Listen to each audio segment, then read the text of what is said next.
আসসালামু আলাইকুম এভরিওয়ান, সবাই কেমন আছেন? নতুন আরও একটি ব্লগে আপনাদের সবাইকে স্বাগতম জানাচ্ছি। তো আজকের ব্লগে থাকছে সুন্দর একটা মজাদার রেসিপি। তো আপনাদের সঙ্গে সেটি শেয়ার করার জন্য এসেছি। তো এখানে আমি প্রথমত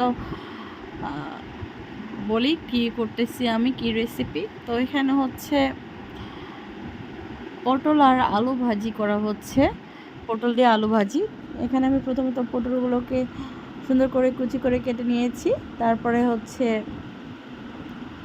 আলু কুচি করে কেটে নিয়েছি। এখানে পটল দিয়েছি 8টার মতো, আর আলু দিয়েছি দেশি আলুটা 20টার মতো। তো সব মিলিয়ে কেটে কুটে পরিষ্কার করে নিয়ে এখন হচ্ছে আমি এখানে সয়াবিন তেল অ্যাড করেছি, লবণ অ্যাড করেছি, ধনা গুঁড়ো অ্যাড করেছি, জিরা গুঁড়ো অ্যাড করেছি, আবার আস্ত জিরাও কিছু অ্যাড করব। এখানে হলুদ গুঁড়ো, মরিচ গুঁড়ো সব কিছু ভালোভাবে দিয়েছি। দেওয়ার পরে এখন এটি হচ্ছে আমি সুন্দর মতো মিক্সড করে নেব।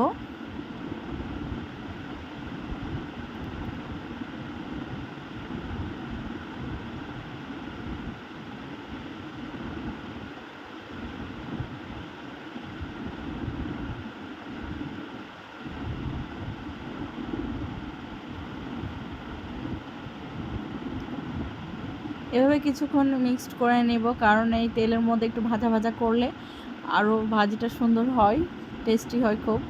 এই জন্য আর কি আমি এটা ভেজে নেওয়ার চেষ্টা করতেছি কিছুক্ষণ। এভাবে কয়েক মিনিটে ভেজে নিতে হবে, তাহলে টেস্টটা মাশাআল্লাহ অনেক সুন্দর হয়।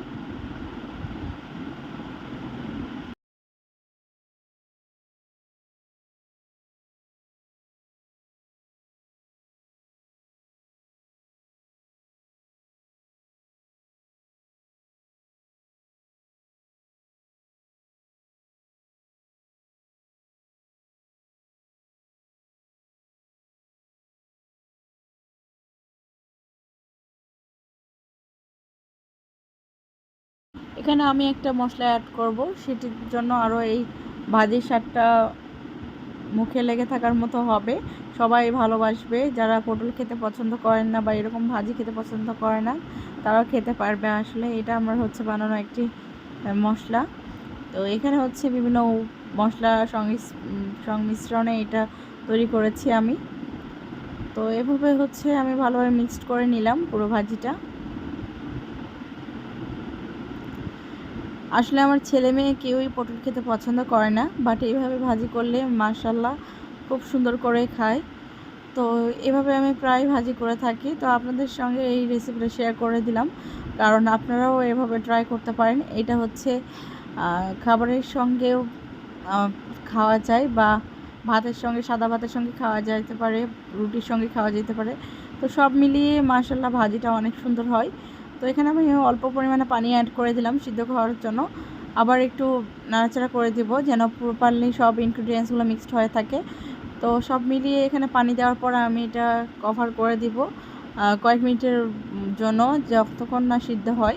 সিদ্ধ হওয়ার পরে আমি কভারটা সরিয়ে আবার ওইটা নাড়াচাড়া করে নিব। তো এখানে হচ্ছে আমি সবগুলো মিক্সড করে দিচ্ছিলাম, দেওয়ার পরে এখন ঢাকনা দিয়ে ঢেকে দেব। তো পরবর্তীতে আর ভিডিওটা শেয়ার করা হয়নি। আল্লাহ হাফেজ।